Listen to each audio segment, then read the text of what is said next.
What's up guys, welcome back to another video. Now, are you running a one PC setup and you're trying to get a little bit of a smoother stream out of it? Stick around and I may be able to help you out.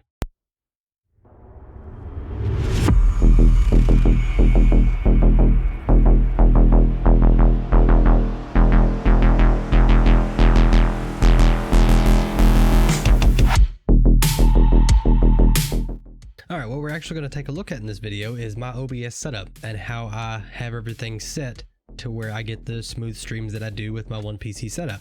Now first off, when you launch OBS, you don't want to just double click and launch it that way. You want to right click and come down here to run as administrator. It'll pop up a little box. Do you want OBS to whatever, you click yes and it runs it as administrator. Now what that actually does is that puts OBS at top priority in your running apps. So if you're running OBS in a game, OBS will take priority over the game. Now, one somewhat downside of that is, say components on your PC start peaking and something's got to take some of what it hit, your game will take the hit in FPS, so you'll get lower FPS in game, but you won't drop frames in stream is how that works, and that's that trade-off. Now, I'd rather have my stream smoother and run slightly lower frames per second in game, but that's just me. People might be different. Alright, so yeah, once we launch that, we'll hop over here to OBS here, and now that we have it pulled up, you will see you have your scenes, your sources, and your scenes. Oh, by the way, if anybody needs help trying to set up an OBS, let me know. I might make another video. I might be able to help you out some. I'm relatively new to it, but this is the only streaming software I've used, and I personally like it. So now that we have OBS pulled up, what you're going to do is you're going to pop down here to settings and we will hop right to stream. Now stream, this is where you select where you want to stream to. YouTube, Twitch, I think there's a custom, or we'll drop it down real quick. So yeah, you have Twitch, YouTube, RTMP. Those are the only two I'm familiar with. Typically it's all going to be about the same though. You select your service and then you enter your stream key. Now Twitch actually lets you log in via OBS to your Twitch account.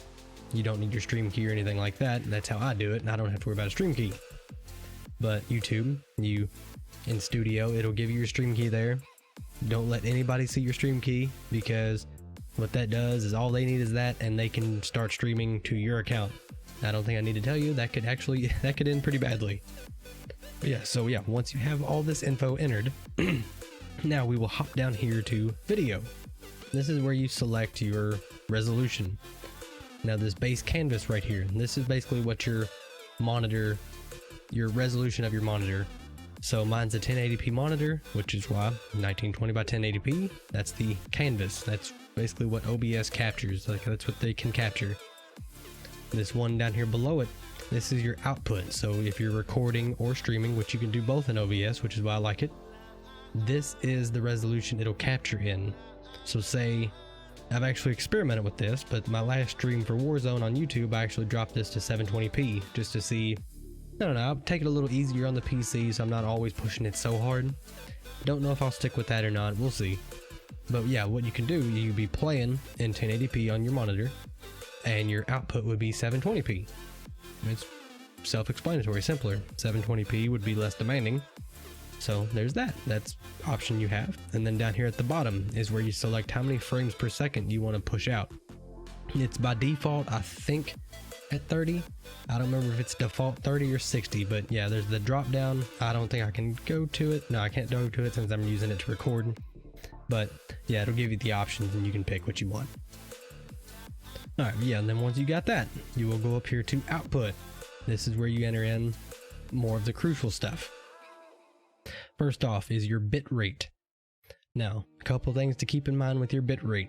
Twitch doesn't recommend, or they may not even allow you to stream with a higher bit rate of 6,000, and this is, yeah, kilobytes per second is what that is. So a 6 megabyte per second stream. And why that is the higher bit rate you have, of course you're going to keep a more crisp stream going, but it'll be a little more intensive for the viewers watching. So say I am streaming at 6,000 bit rate and my viewers either have don't have great internet, or if they're watching on their phone and they don't have great reception, what that'll do is they'll experience quite a bit more buffering, which is why I've actually lowered mine a little bit. I wanted to keep it a little more crisp, but maybe make it a little bit easier for the viewers to be able to not buffer so much, which is why I experimented with this. I've been meaning to change that now that I'm on YouTube, which we'll get to that. But yeah, if you're a partner on Twitch, however, you actually have the option, your viewers have the option to drop quality. So if you're streaming 1080p, they can actually drop down to 720p, 480, whatever that needs to be. If you're not partner, there's that option isn't there. If you're streaming in 1080p, your viewers are watching in 1080p, and there's no other options, that's how you get that buffering. Next thing, big help right here, the encoder. Now, as long as you're running a NVIDIA 1650 Super or above, then it has this NVENC encoder, which works miracles in my opinion. What this does, this is what you want to select instead of X264, which is CPU encoding. So yeah, especially if you're running Warzone, some CPU intensive game, then your stream would take pretty big hits off running X264. With this NVENC, that encoder is part of the GPU, which is actually not being used except for encoding. That's all that thing is used for. So I recommend using NVENC if you have the NVIDIA GPU. If not, I don't know if any other GPUs have a separate encoder. I'm not too familiar with any other GPUs, so if there is, feel free to leave it down in the comments, help somebody else out. And then below that, you have your audio bit rate, which I think I just left by default at 160. That may be what that is. Then down here in recording format, I've used MP4, which you will get this warning. But as I learned watching tips for OBS, this warning, I haven't had any problems with what this says down here. I won't say that's always the case, but I've never had an issue with it. Now, like I said, Twitch doesn't recommend anything more than a 6000 bit rate. YouTube, however, is different if you're streaming on YouTube, because anybody can do that drop down resolution. They could go from 1080p to 720 or whatever they need to go to keep the video playing without buffering. So here is what I've actually found for YouTube bitrate samples. As you can see here, I'll pop it up on screen. 1080p stream for YouTube, I think at 60 frames a second. I'm sorry, I don't have the actual screenshot I'm looking at right now. I'm going off memory.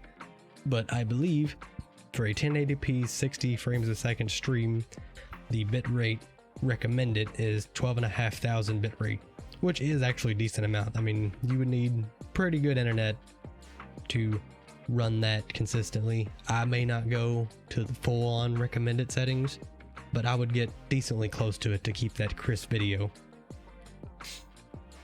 Audio, I don't think I've changed anything in my audio, so this may just be default. But alright guys, yeah, that's pretty much going to cover it in this video. That's going to do it.